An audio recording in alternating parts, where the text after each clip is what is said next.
Batman versus Predator. So, Fa la um, la la la, fa la yep, la la la, yep, la. yep. It's never a good Christmas in Gotham, kids. Um, Although this is technically isn't a Christmas movie, right? Um, this I believe this was my recommendation, and I just want to say that this is one of my favorite crossovers. I'm obviously a huge Batman fan. I remember the first time I ever saw Predator. I was 12. It was on a trip where I also saw Tombstone and RoboCop for the first time. So great Oh, trip. Yes, things that you definitely don't want to. You're not supposed to see when you're 12, but when you're driving to Gettysburg, anything's possible. I'll buy that Um, dollar. Indeed, but hands down, Predator is great. I think I still always try to judge a man by if I can get a nice handshake and you just get that, the that just you son of a bitch. No, I kid. But Predator's great. The franchise did what all sci-fi franchises do. It kind of went off the rails a little bit, but the comics is still where it's at. And this was just a beautiful thing. You have a dream team. You have Watchmen's Dave Gibbons, who proved that he's not just an artist, he's also a phenomenal writer. And then you have the Kuberts. You have Adam Kubert as the artist. You have Andy on inks. You got these gorgeous, I want to say, painted covers almost. Well, they called them premium covers. I remember picking this up on the shelf that it was just a nice, beautiful, glossy cover. Mm-hmm. And Yeah. and they also said that this was the very first crossover with the Aliens Predator franchise. Mm-hmm. Interesting. Yeah. But I mean, honestly, I have to say, like, this is such a 90s book. I feel like I was reading it, I was watching it under like a tinted, like Snyder-esque lens. It's just gritty and intense, but it flows so well and whatnot. I mean, I'm sure if you can tell, I thoroughly enjoyed it. So instead of giving a play-by-play this year, I thought we could just have generally more of a conversation, point out our favorite Oh, parts. totally. I was going to recommend the same thing. Cool. Well, yeah, that's why we're on the same show, Leo. But personally, for me, I mean, what a great way. And it's funny because I feel like this story elaborated more on what Predator 2 did. For those who don't remember, there was actually more than one Predator. And Predator 2 had our lovable Danny Glover fill in for Arnold Schwarzenegger and taking down a predator lost in Los Angeles, where instead of skinning Marines, we're going to skin drug dealers and the like. And essentially, it played on the whole thing that the point of it is that the predator hunts, which, whatnot, but that certain adversaries it overlooked versus others. So you have a predator loose in Gotham, and he's essentially going after the biggest prey. So when it's not prize fighters, it's crime lords, and when it's not crime lords, it's the head political officials, and if it's not that, it's Batman. You know, but I mean, talk about just cinematic gore. I mean, like this would appease anybody who's a fan of Predator. I mean, the way the thing cuts, the blowing chunks out of people. I mean, hell, even how it displays the bodies, and hell, even how it basically tore up Batman. It's great. So I've said my two piece. I'll let you guys talk. Go One for second. it, Rich. Well, I guess I have two favorite parts if we're still on that page. Number one is Alfred coming to save Batman with what looked like an old musket Mm-hmm. and just blasting the Predator right in his side. And it's just Alfred's such an awesome character from over the years, and it actually makes me sad that they've killed him off in the current comics. Oh yeah. Yeah. Because his history of helping Batman and being like the right hand, Mhm. the adoptive dad, Mhm. the medical officer, the investigator, just really, really the unsung Batman. Yeah, that's a really good way to look at it. And it's funny because that reminded me, as you're saying that, Rich, that reminded me of when he did a similar thing, when he tried to stop Bane from entering Wayne Manor during Nightfall. You know, Okay. he's firing at Bane with a rifle, and he's explaining to him, it's like, yes, I'm a great shot, and this is full of bullets. You will not enter. And I was like, wow, you know, like again, Alfred has no superpowers, and Bane is loaded up on venom, and he makes a stand. And again, you got to admire that. And it's so funny you say that because I saw this clip from Justice League, which again was one of, I think, Alfred's most savage moments. It was during the Thanagarian War, and they leave one of the officials on Wayne Manor as the Justice League goes off to deal with the invasion, and Alfred just looks at the guy and he says, I've told Master Wayne not to leave his trash on the premises. And I was like, God damn. I was just like, God damn, Alfred, you're holy shit. Also, in the beginning of the Tom King run, you had Alfred dressed as Batman as bait, which was that was hilarious. Oh yeah, 100%. So Rich, you Not said the you had first. the second I'm one. sorry. What was this? Mhm. Well, the second one kind of ruins the end. I don't know if you want me to really go into that. I mean, is there a way you can talk about it without giving away the ending? No, not at all. So I'm just gonna leave it at that for now. Can we first stop? Yep. Look at this is beautiful. I would have this on a poster. Look how beautiful that shot is right there. I mean, I have to also give credit. Like this suit, like rereading this, I forgot how much I loved this Batman armor suit. Like it is just perfect. Like it honestly, I wish he'd been fighting Superman with this and Batman versus Superman because I would have been totally fine with this. Thank you. Thank you very much. Appreciate that. Yep.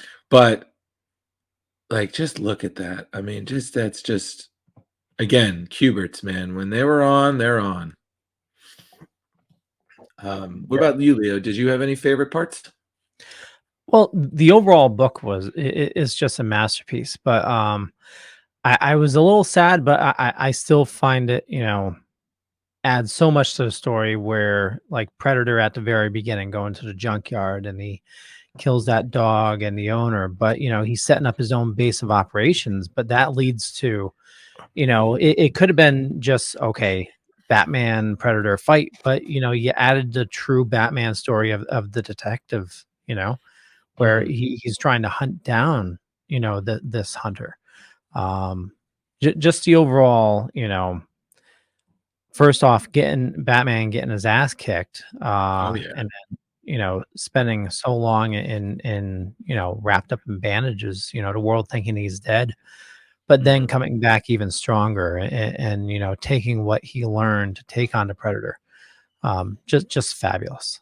Absolutely. And I Leo, I was talking about this as one of my favorite parts is that the Predator is watching TV and and that's how he's learning English, and then he'll occasionally say parts of like television and commercials while he's like hunting and everything. I just found it so funny, especially just randomly.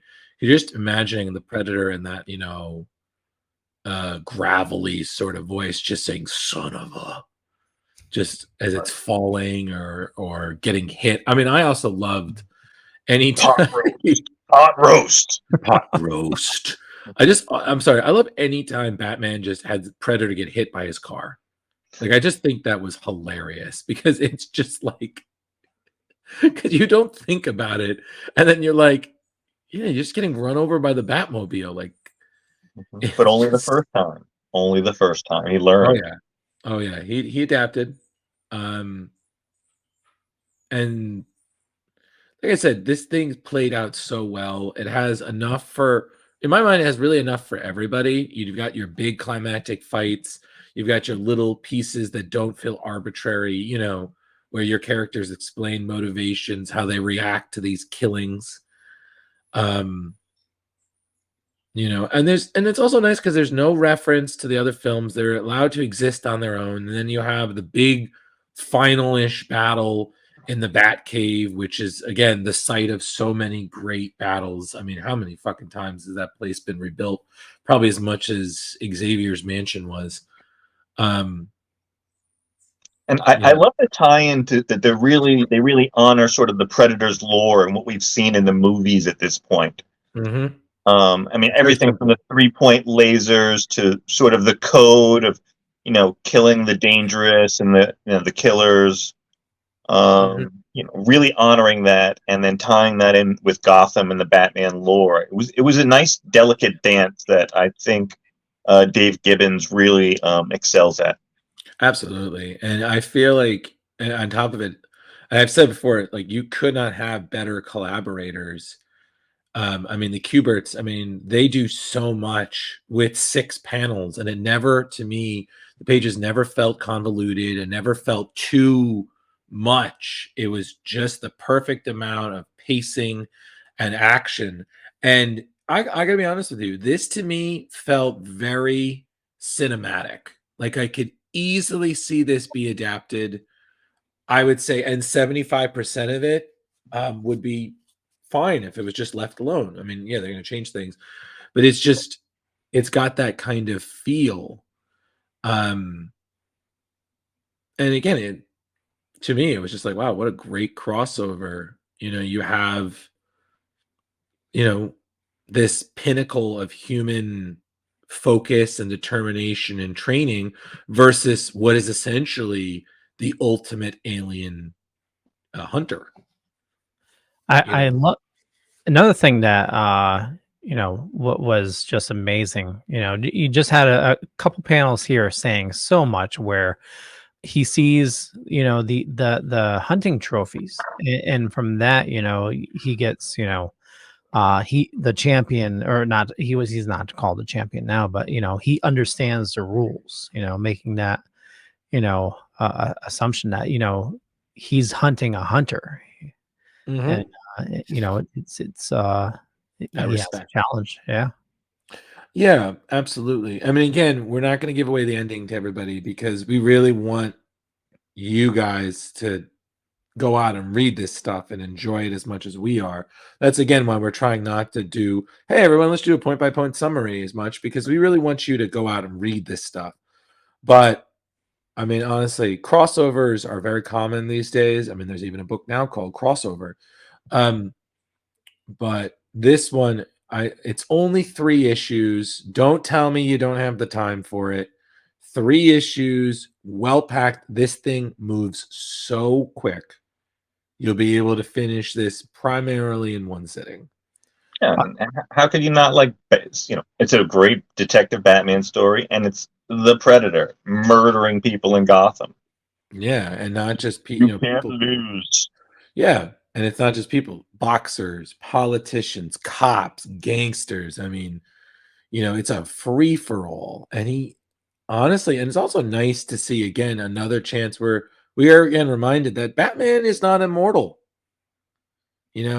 He is human and he can get fucked up just like the rest of us. And he's got to heal normally, regardless of whatever advanced tech the rich have. Yeah, it's just, again, could not recommend a better book. And this is just good for, like, you just have an hour to kill and you want to read something. This is perfect. And if you're looking to, if you're a collector, finding the original 3 just shouldn't be too hard. Yeah, but they're beautiful books, very, very high quality.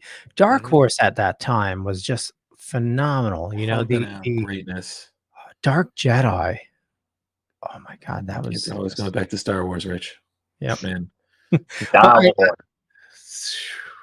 I mean, this is Darkhorse is when I like kind of, back in the 90s, I kind of veered off to mainstream a little bit myself. Well, I mean, Dark Horse at that time was pumping out a lot of great stuff. I mean, you had Batman, and you had, I mean, Hellboy, you had Sin City, you had The Mask, a lot of really great stuff that was pushing different mediums.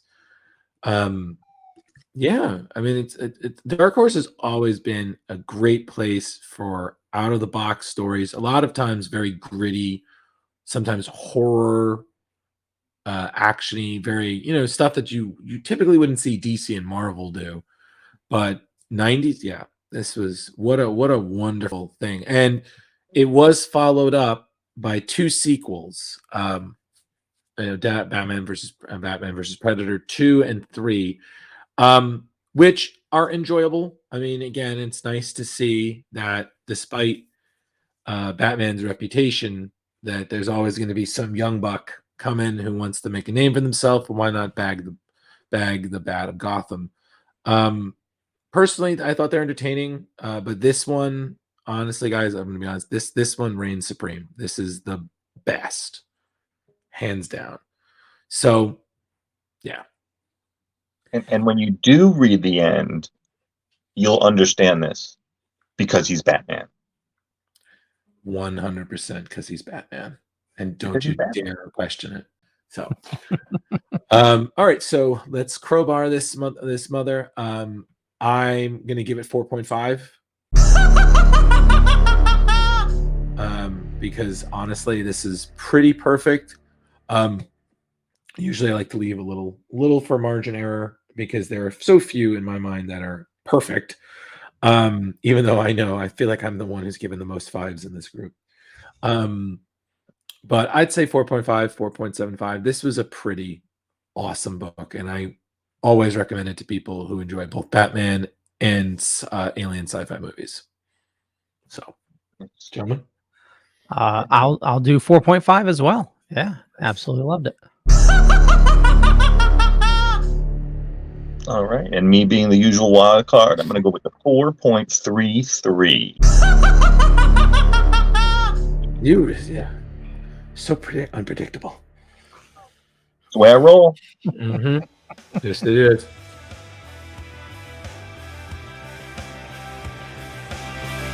Excelsior!